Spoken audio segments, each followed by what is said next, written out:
For since we have such a hope, we are very bold. Hey, what's going on? Steve Teal, Very Bold Radio and Podcast. Am I excited? You know what? I'm going to use a different word today. I'm thrilled. You're getting thrilled. Thrilled. I am so thrilled. We've got Nelda Buckman right here for an interview. We're going to talk about all things Nelda Studios, that Nelda and her husband, Carl Buckman, who's in studio but not on microphone. Carl, yes, we're so glad you're here, as well as my wonderful wife, Chris, is here and off camera, off microphone, but we're glad you guys are here. And the Marksman, always doing what he does. But I am thrilled because Nelda and Carl are really dear, close friends of ours, and we are just so grateful. I just want to say to you, just thank you for your friendship and your love for us. We love y'all. We know it, and we are just grateful. Carl, thank you. Yeah, he gives a wave. Oh, you got a picture of Carl and Nelda up there on screen for Facebook. I love it. Hey. I love it. So Hope it's a good one. It is a good one. It's a good okay, one. It's okay. off the official, You never know.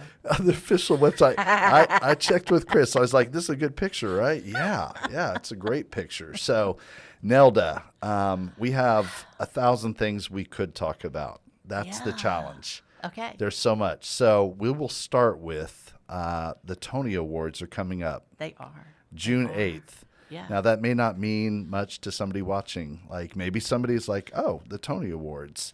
It means a lot to us because it's the 78th annual. It's going to be at Radio City Music Hall in New York City. Venue. Is it a great venue? Oh, it's a Okay. great place to have it. Yeah. Radio City's amazing. Okay. Yeah. Except for the fact that the bathrooms are on the basement floor. That's a problem. So if you're on the main floor, Yeah. which we will be, for all the ceremony, if you have to go to the bathroom, you have to go down. And they don't let you slide down the banister on the way. You have to walk down this gargantuan amount of stairs, and then they track you through like you're, it's like cattle. It's like cattle. Seriously, there are It's a people there going, maze, like, that oh, one's yeah. open, that one's open. Oh, yeah. whoa. Yeah, no, Okay. it's like get those Okay. women through there. Because Okay. women in theater and bathrooms is just, anybody who does a lot of theater knows. It's a disaster if you go someplace and have a show and they don't have adequate seats for women in the Okay. bathroom. It's Right. just, and now we got gowns.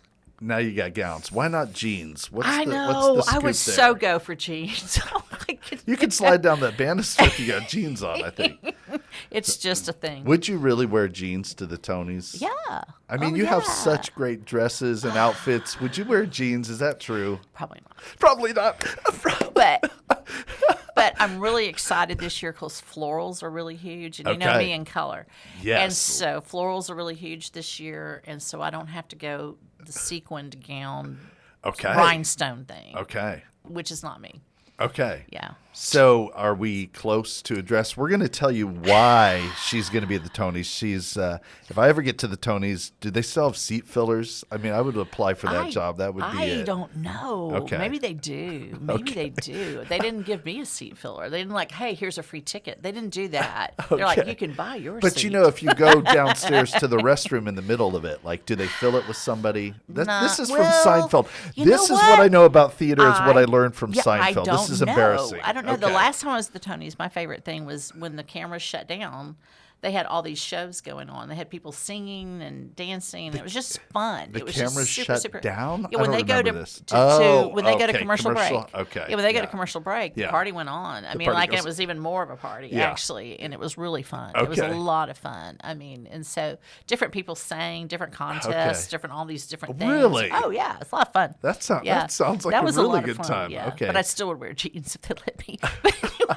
All right, we're going to talk about Sunset Boulevard because you're a producer of Sunset Boulevard, yeah. but you have done the Tonys before. Tell us a little bit, like what you experienced as you're waiting. You did the prom, which Right. was up for, I don't remember how many. I don't remember how many Tonys we had nominations. Yeah, we got. But like, yeah. how stressful is it when you're sitting there waiting for them to call? And I know they're going to call. I don't know. I believe they're going to call Sunset Boulevard. I mean, Yeah. 7 nominations is amazing. Yeah, so you're when you're a co-producer like I am, there's a whole bunch of co-producers. Okay, all right. And so your biggest fear at that moment is if they win, Yeah. the top show. That means that all of those co-producers are going to be running down okay, trying to get on stage. Okay. That's all those people you see behind the people who are okay. actually accepting the award, Yeah, right? okay, all right. Yeah, so they're jockeying for position. They want to be on camera. Want to be on camera. All right. And so, if any of my fellow co-producers watch this, they might get mad at me, but it's really, my thinking at that point is like, will I fall up the stairs? Yeah.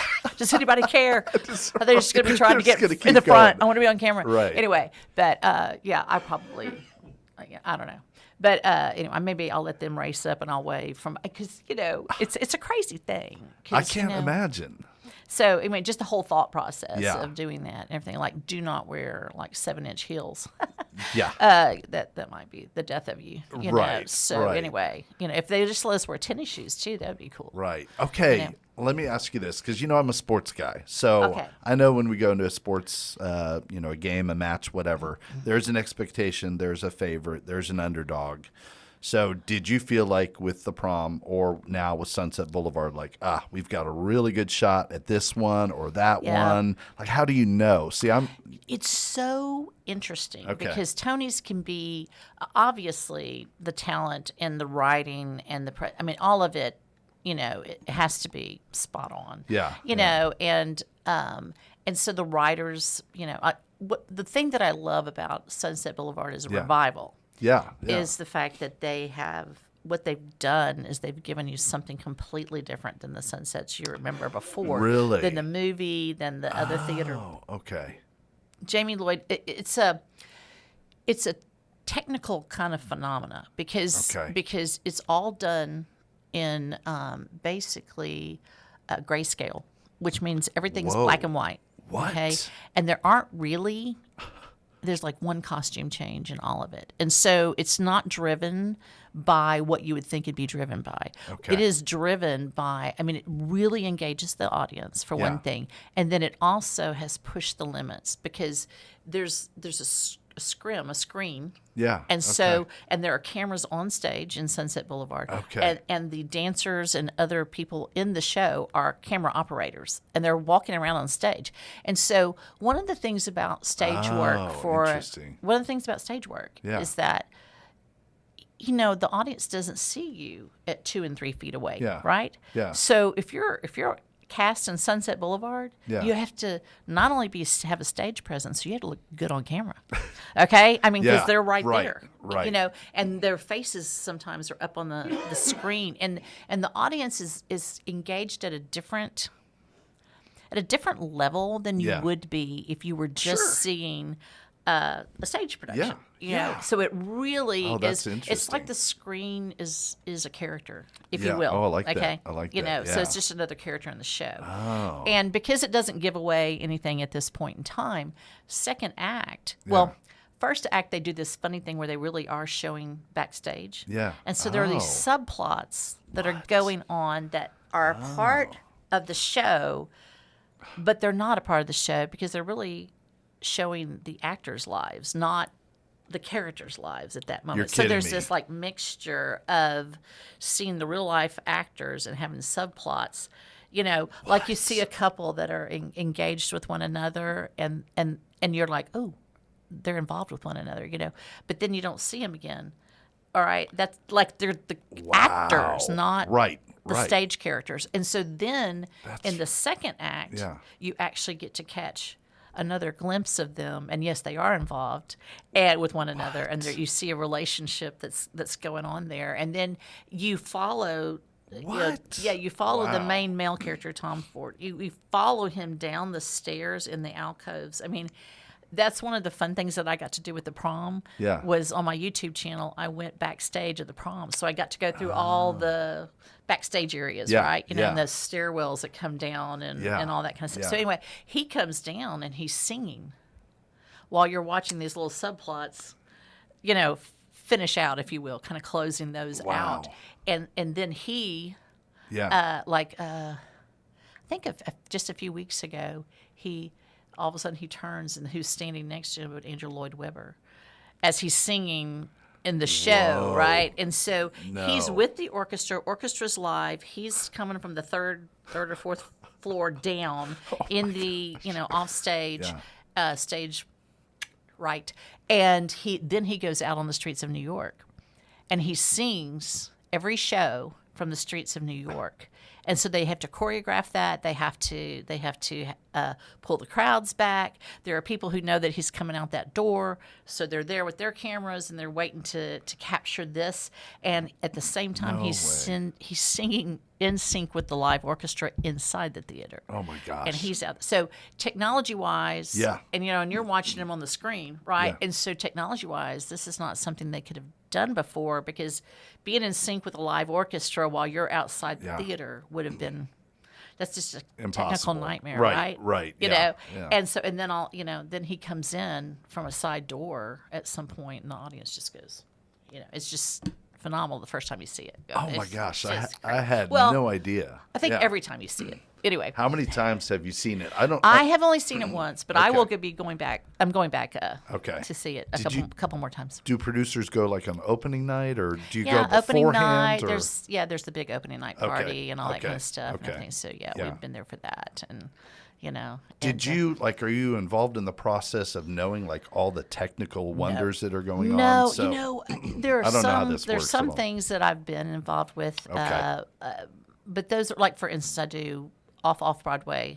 Just did a show that we're bringing back to off Broadway, and yesterday we had our initial meeting. Oh my gosh! And so that's a process where I'm meeting everybody who's intricately involved in making all the decisions and things like that. Yeah. I not necessarily making the decisions. I'm really more of a financier type person, but the project has to be something I'm interested in or believe will be successful or whatever. So tell us, let's back up. Tell us what drew you to Sunset Boulevard. And this was London. You're getting involved in London productions. Right. And we're going to talk about that. But tell us what drew you to. Part of that was that. Yeah. Because it ended up kicking a door open to London productions. Okay. And I never really thought about having that aspect, in my portfolio. But when they brought it to me, and then, of course, I got to see what a success it had been in the UK and what people were saying about it, the critics were saying about it. And then the cast, just the vocal talent that they brought to it. And just, it's just different flavor. Okay. I mean, American theater has its flavor. Yeah. And the UK has its flavor, Okay. And anyway, so that fascinated me. Yeah. And then in saying yes to it, that's what opened the door to do some almost like associate producing, not co-producing, but of Shakespeare over on the West End of London with Sigourney Weaver. Sigourney Weaver, I know. The Tempest, was that The Tempest, one? yeah. And then the next one was Much Ado About Nothing with Tom Hiddleston. And wow. Yeah.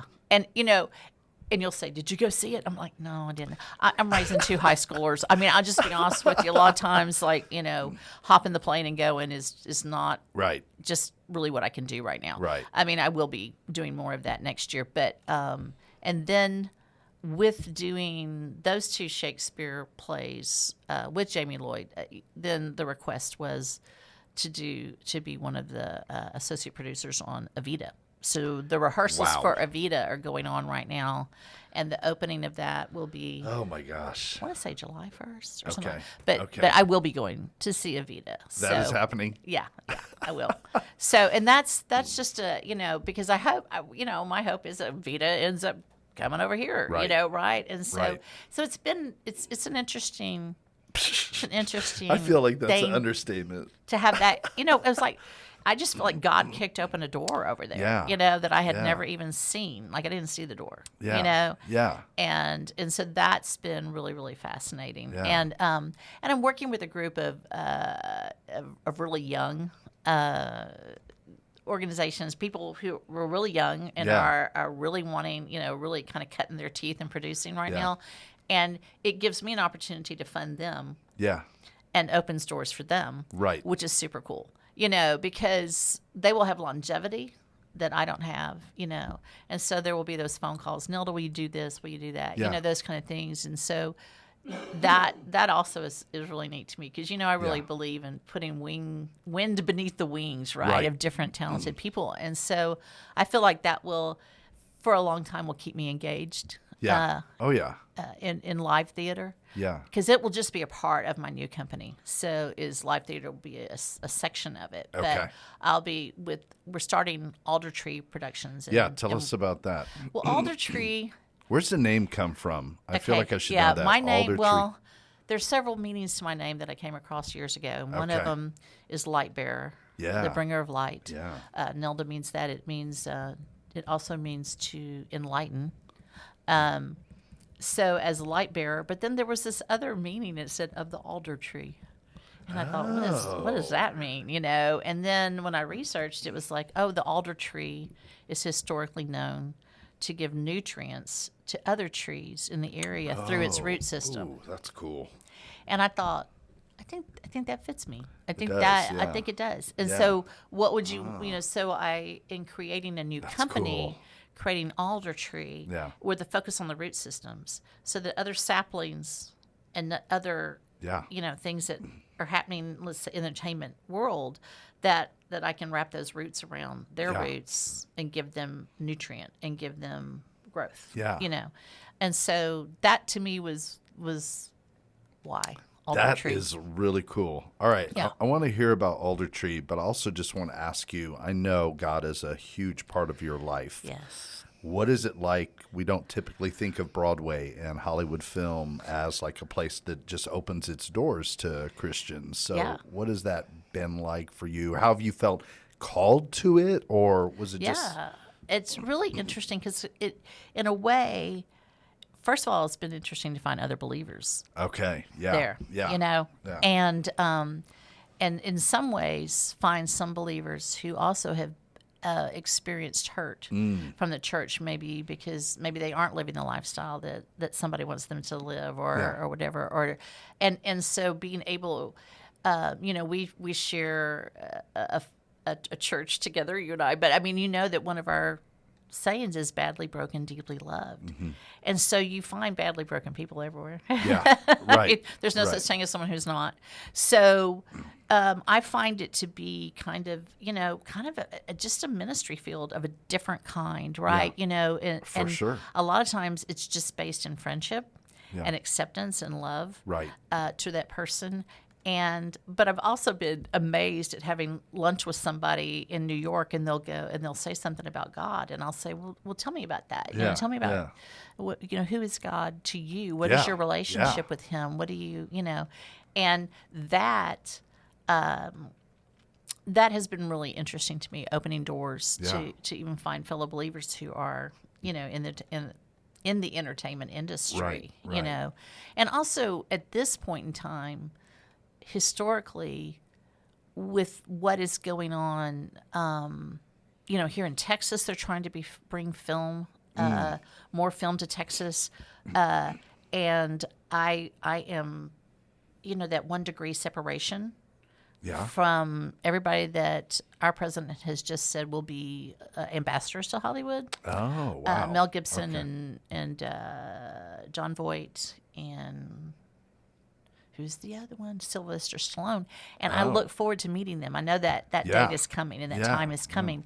But really, then there's the other ones who are trying to bring film to Texas. Woody Harrelson and Dennis Quaid. Okay, yeah. Is that right? That makes sense. And is Matthew McConaughey? Matthew McConaughey. I would think. So that's really I'm kind of 1 degree separation for them as well. And so I really expect those doors to open this year. Yeah. Wow. Because I really do want to make film, and that's a new part of it. I have been executive producer of documentaries that are amazing documentaries. We've got some award-winning documentary. Yes. That's Muraling Austin. Muraling Austin was one that we did 3. It's a 3-part series. Okay. For PBS in Austin that went national. PBS. Yeah. And we won an Emmy for that one. How about that, man? That was pretty cool. You're working on the EGOT. You're I know. working on it. You know what? It really would be cool, wouldn't it? Hey, why not? But it's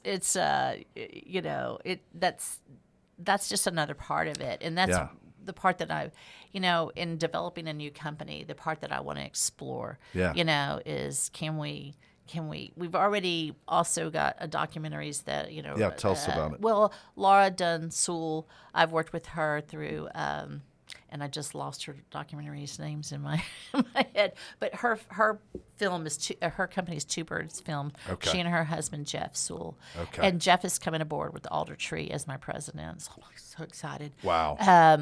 And so excited to have Jeff Sewell on board and Yeah. Laura on board, Yeah. and to bring about more work in the documentary area. But also, Jeff and I have this desire to do satirical television. Oh, really? I didn't know that. Yeah, we've got. That's new to me. Yeah, Did you know this, Chris? We got a couple of things, and he's written a book, and he's got some. I mean, he's got some amazing his couple of companies that he runs, and he just satire. We just sat and talked satirically about stuff, and we realized we both have a dark side, and so anyway, so there's some fun things that we'll be doing with that. Okay. And so we're just going to kind of dip our toe in a lot. Yeah. I mean, his wife Laura and he are already very incredible, recognized documentarists. In fact, Laura just was recognized at Yale for her contribution to film and documentary. Wow. So she's quite the force, and and he's just he actually has been her camera person in. I mean, it's really fascinating when you work with people who are multi-talented and stuff like that. So I'm looking forward to what that all will look like and what it'll be. Yeah. And what God's going to do with all that. Oh man, I know we can't talk about it, and I won't mention any names or anything, but we're very excited just to know. I mean, there's a film project that is in the works. Yeah. What can you say without saying anything? That's the key. I think the easiest way is to say it's a film. It's a film about women, for women, starting from the very first woman. Okay. And from her perspective and what her relationship with God would have been, and what Eve, how Eve stands, as the woman who had to have been the most intelligent woman who ever walked the face of the earth, to this amazing loving relationship with her Creator, that she is the giver of life, and how what her relationship would have been like with God, and what the fall would have meant to her, and how destructive and just devastating that had to have been, and yet through her comes the Messiah, right, and so. Excuse me. So with Eve, I just, it's something that God gave me 30 years ago. I know, when I read a certain book and I went, wow. I believe it. Yeah. I believe it. And so it's just, but I always thought it would just be something I wrote one day, or maybe a Bible study that I did one day, or something like that. And for God to then sort of drop that in my brain and just go, no, it's a movie. And I guess in my brain I think, okay, how do you do all the things, that would involve creation and Eve, and and then I look at the craziness of Avatar. And how they did what they did there. And I was like, okay, Lord, I don't know what this is going to look like, but man, I really want to do it. I really would love to touch that, and to remind women who they are, where they come from, who they are, the beauty of who we are as mothers. It's Mother's Day is coming. That's true. Yeah. Yeah, but the beauty of who we are as mothers, because the thing about it is that it's just a role no one else has, right? Yeah, I mean, right. And as our culture fights this war of being a working woman, or this takes away from you, or this, it's like, man, it enhances you and it grows you. And I look at my life and I think I'm 62 now, and I have no desire to retire.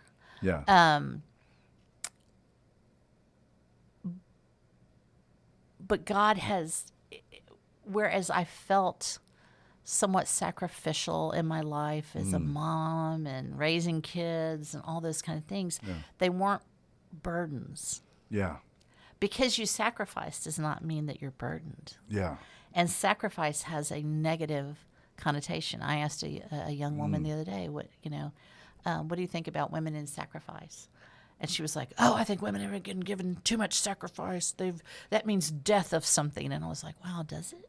Oh, wow. Does it really? Yeah. You define that as a death of something because it's a sacrifice." And I think of sacrificial things that we do through our life as honoring and adding to us and creating and molding. I think sometimes God uses a chisel on us, and sometimes He uses sandpaper, right? And it's just Anyway, so I would love to be a part of really a change in how women see themselves. Yeah, yeah. So it would be different. I mean, how they see themselves. That's a part of your vision and your heart. Yes. Yeah. Yeah. Okay. Because I think that, I think that women have been taught a wrong kind of feminism. Okay. Instead of a positive feminism. Yeah. It's like, you want to be a man. Like, no, I don't. Yeah. Yeah. I don't. I want to be a woman. Yeah. I don't want to be a man. Yeah. I want to be who I am and who I was designed to be. It's good. And it's a different process. I mean, that I've been raising who are my granddaughters by birth. I've been raising my two girls, my two youngest girls, since they were 5 and 6. Yeah. Yeah. And I can tell you, parenting second time around, it's a different perspective, I bet. I'm more honest with my girls and also Okay. more challenging with them, and I'm like, so you kind of got what you consider a rough roll of the dice here in life, right? That God gave you this adoption thing, right? Which and it's like, so you have to move through acceptance of where He has you, and then you need to acknowledge His place in the fact that He maybe did give you something challenging as a very young child. Yeah. But what can you do with that? You can develop an amazing character in God. You can really release those things to Him that you couldn't control. Yeah. And so it gives me a different perspective. Yeah, no doubt. What have been the joys of being a mom this second time around? Oh my gosh. Behind the wheel. With two girls. Yeah. No, seriously. I mean, the joys. I think it's interesting because every single night when they go to bed, they turn to me and they say, "Are you coming upstairs?" And it's like, "Will you come pray over me?" I mean, that's really what they're saying is, "Will you come connect?" Yeah. Will you come upstairs and push everything aside and come up here and pray with me and pray over me before I go to sleep each night? And I've had leg surgery and stuff, and like there were times I'd look at those stairs and I'm like, I really, it's late. My leg is killing me, and go upstairs and pray over them. And I would not take back a single one of those times, and I try to make certain I'm always there for that, So it's been one of the joys. I think the hardships have been really just perspective, maybe. Okay. All right. Loving your family. Yeah. No matter what your family looks like. I always thought, I'm a divorced woman, so I always thought that, I went down the aisle and married my, my prince, and my man of God, and that was going to, that was the way it's going to be. Family's going to be together, this is the way this will end. No. No. Yeah. And so what did I have to learn through that? A lot. Yeah. I had to learn to let go and let God be there and let Him determine what my future was. And that was just like, so hard. And so I kind of relate to them in that way. Yeah. I understand that it's not, you always wanted your family to be together and that's what you thought it would be, and you've had some turmoil in that. And there's trauma and hard things. But God goodness sakes, all throughout the Bible that way. Yeah. You don't really see, I Right. mean, right? Right. You know, Yeah. like, you know, we've talked about Joseph before. Oh, Look yeah. at Joseph being sold into slavery and Right. and false accusations and all the things that he had to live Right. with until God raised him up Right. out of that. And Joseph had to have been able to turn back and go, that's what all that was for, Right. was for when I got here. Right. Right. Yeah. You know. That's good. When you look at some of the turmoil that you've been through, I mean, what helped you? I know it's God, but what helped you heal through that and move forward through that? What are some of the things that? You know, other believers. Okay. Other believers Okay. Yeah. were really important in that. Okay. Okay. I went through, not only did I go through therapy and counseling Yeah. and did a lot of work around it all, childhood hurts. I think one of the things was going through healing the hurts, which was spiritual counseling. Yeah. And going back through things and allowing Christ to show me through his eyes Yeah.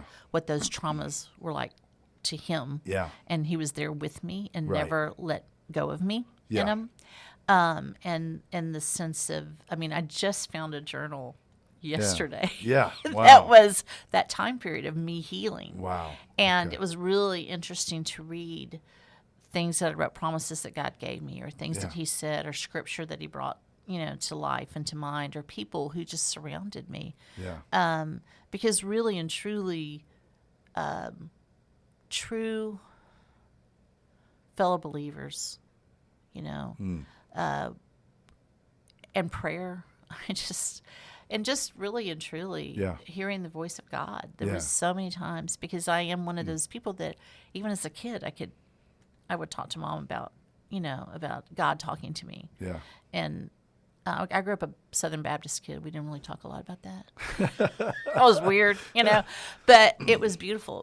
He was always there. Yeah. You know, I always feel like I hear his voice. Yeah. I don't know that I ever feel disconnected from God, Yeah. That's pretty great. except for when I'm like being a booger. But I mean, you know, but Yeah. I mean, Yeah. you know, I feel like he's just right there. Yeah. Well, with So- Mother's Day coming, happy Mother's Day to you. Thank you. Happy Mother's Day to my wife over there.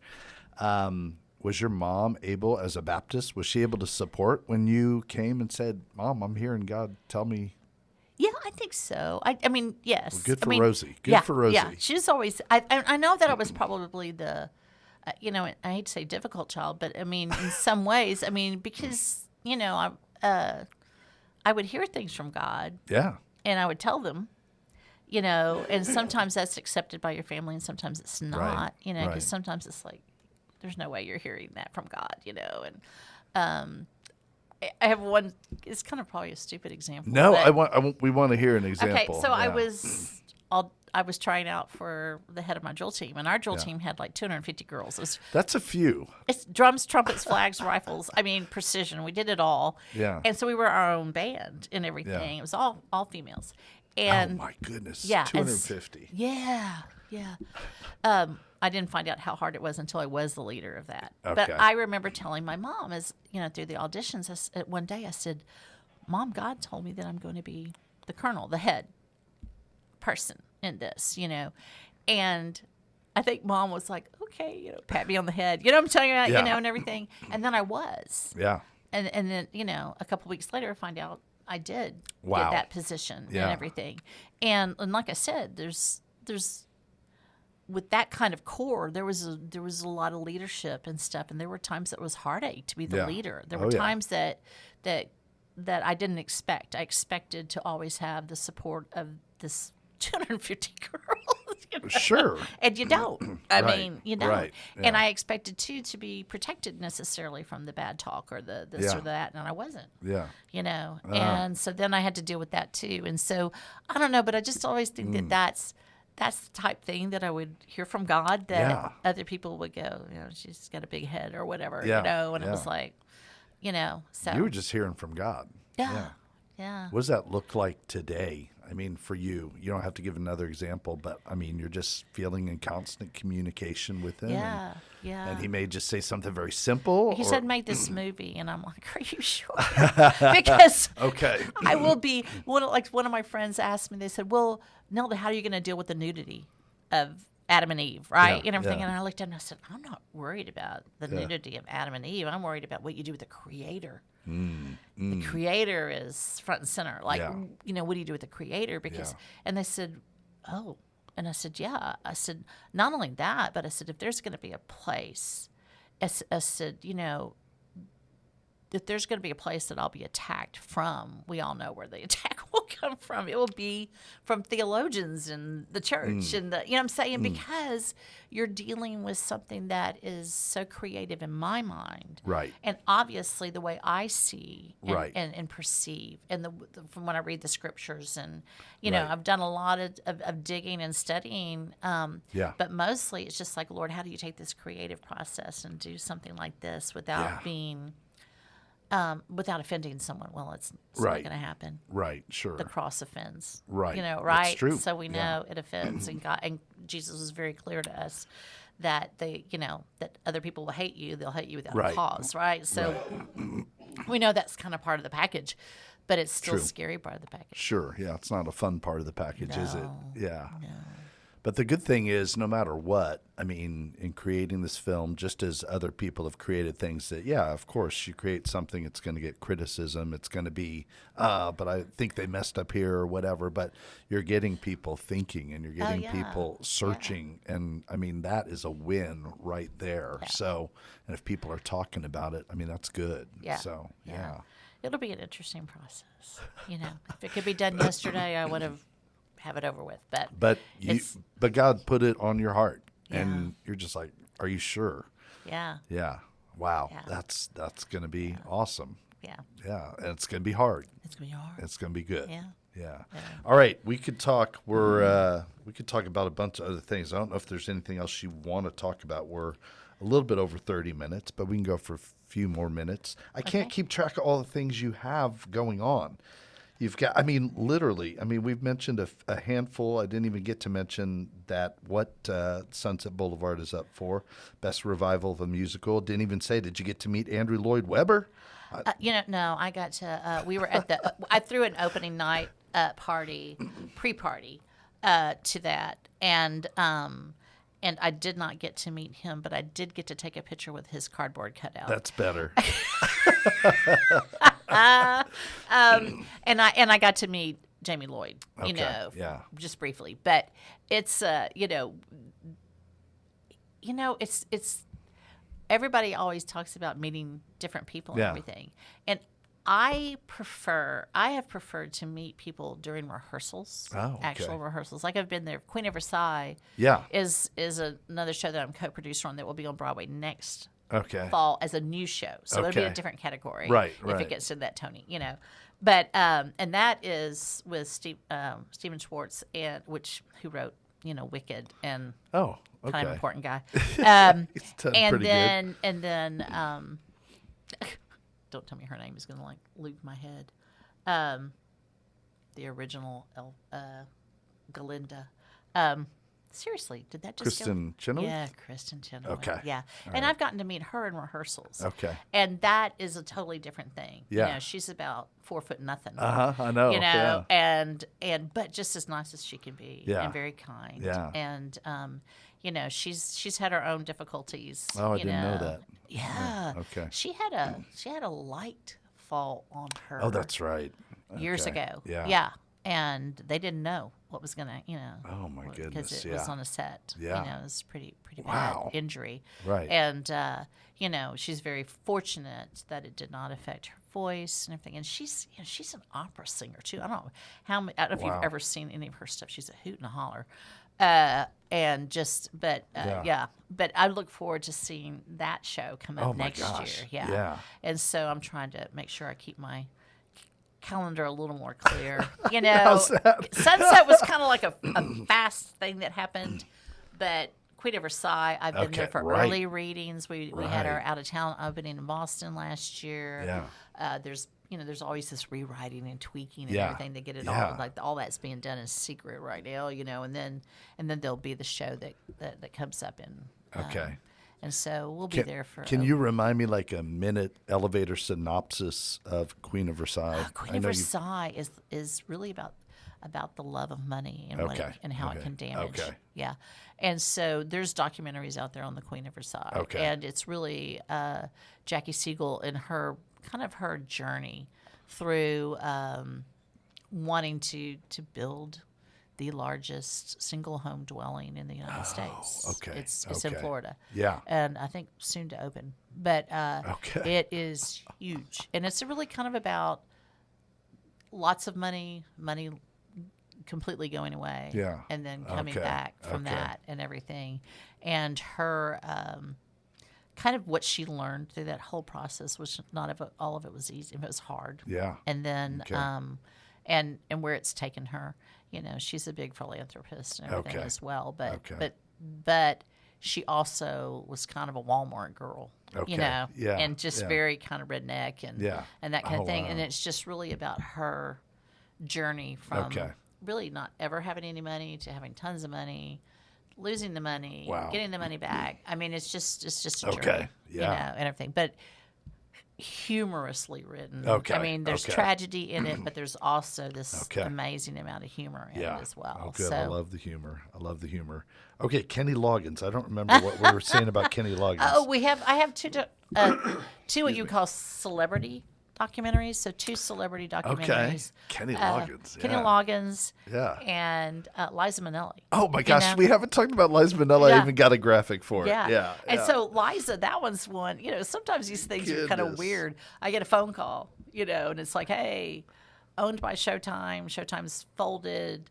They gave it back to the director, which never happens. Oh, yeah. So it really just needs funding for festivals, you know, and stuff. But you'll be at this level of producer, you know, if you do this or whatever, you know. And it's like, okay, that sounds like a done deal already, and you know.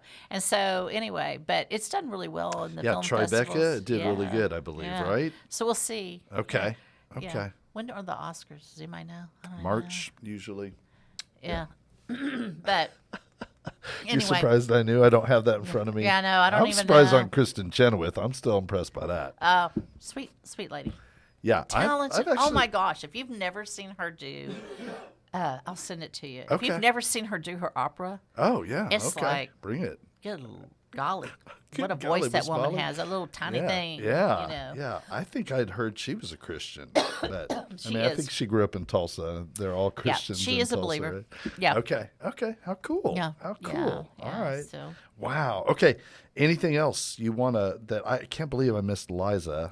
And I had the graphic and everything. Yeah. I don't have a graphic for Kenny Loggins. Yeah. But that's don't. What's next? I don't know.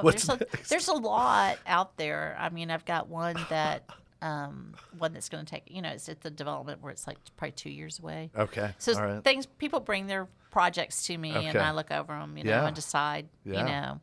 The hard part right now will be whether or not, you know, it'll be weird as we're building this new company. Yeah. It'll be how much do I want to put towards original productions that we want to do. Right. And that kind of thing, you know. That's true. And then towards other people's productions. Yeah. So, you know. Yeah.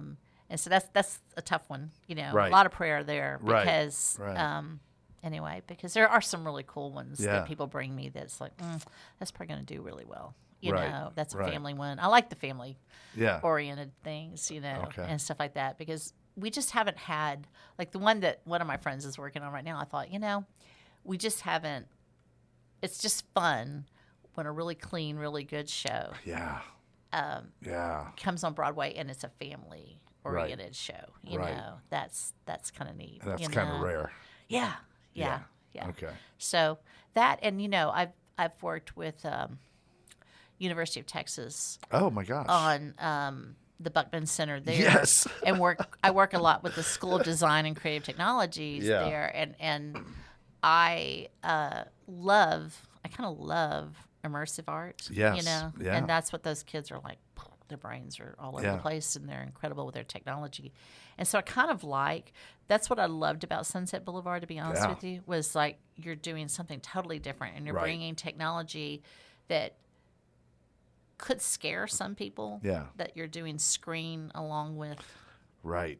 Live. Yeah. But it has, there's something about the way Jamie Lloyd has done that balance that the audience is just enthralled. Yeah. And because it's all in grayscale. Yeah, that's crazy. Yeah. When we're not letting anything, this is not new, but when the murder happens, when red is a part of it, you're just like, whoa. it hits the impact. It's so crazy on the audience, and where that really, anyway, so, and Norma Desmond, the lead character, her outfit that she wears on stage the whole time was the #1 Halloween costume this past year. Oh, wow. Okay. With the blood. Gosh. With the blood. With the blood. But anyway, so, and that may not be very Christian to say. But anyway, I'm just joking. But anyway, but it was. I mean, but it was so it was really kind of neat, that it had that kind of like quick impact, and, that everybody was wearing it. So. Yeah. What did you think of Nicole Scherzinger's performance? She's up for Best Performance. Do you know recently, and I've got to dig a little more into this, but recently the sound system went down. Something happened. Oh, no. And she sang one of her songs through a bullhorn. What? To the audience. Yeah. And that bullhorn was then auctioned off to charity for $7,000. Oh, wow. Wow. And that's cool. Too bad I didn't know about it. I might have bought that bullhorn. But anyway, but the fact that she did that, her vocals, I can't remember how long she holds some note in there that you just kind of go, how? Yeah. Again, little bitty body. Yeah. Incredible talent. And so she's, she did a spread recently in People magazine. She's just gorgeous, and everything. So she's pretty neat. That's great. Yeah. Lots of Tony Award nominees. Yeah. So you're going to get one, at least one. Oh, yeah. I mean, wow, that's going to be fun. June 8th.